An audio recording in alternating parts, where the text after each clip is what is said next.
The Hong Kong subway reminds me of London. It's tired, dirty, packed with commuters. But up above, the city's thriving commercial centre. It's the regional headquarters for so many companies. Taking a tram to the peak is the best way to realise the sheer size of it all. It is simply stunning. But not all of Hong Kong Island is skyscrapers. Just a few miles away, it's lush countryside, beautiful bays, fantastic harbours and hotels. The air is packed with memories of a colonial past, alongside Chinese culture. That makes Hong Kong unique. But I want to go across the harbour to see the other face of Hong Kong. It's a short ferry ride to Kowloon. And I've come here to Shek Kip Mei. It was home to Kowloon's very first public housing estate, built on the site of a shanty town, which, after a devastating fire in the 50s, left 53,000 people homeless. A third of Hong Kong residents live in government public housing, 10,000 in this estate alone. But once you're here, everything is on hand. Space for Tai Chi, solo exercise, she really is working out, table tennis and Chinese chess, although this sign tells you to report gambling to the cops.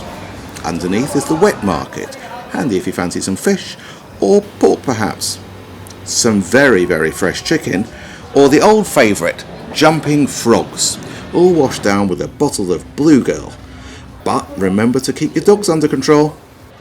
Outside of the estate, it's a far cry from Hong Kong Island. None of the glitz and glamour, but it's very vibrant. Bamboo is still used as scaffolding. No skyscrapers here. Signs about making your feet happy. It's actually code used by Kowloon sex workers. And in the side buildings, it's pretty grim. There's plenty to interest me on the street though, although what constitutes food and what's a pet is a bit confusing. These walls of goldfish in bags, they could be either. And restaurants have some interesting dishes.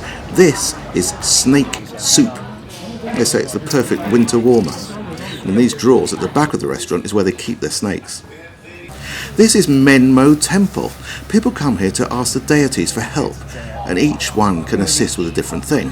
There's one that brings you luck, another fertility, one fights disease, one can help swing a not guilty verdict in court, and another helps you win at gambling.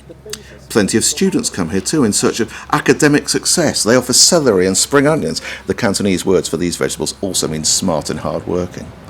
People buy these things and burn them as a gift to their dear departed. Whatever the deceased liked in life, they can enjoy in death, whether it's iPads, booze, sweets, or even McDonald's.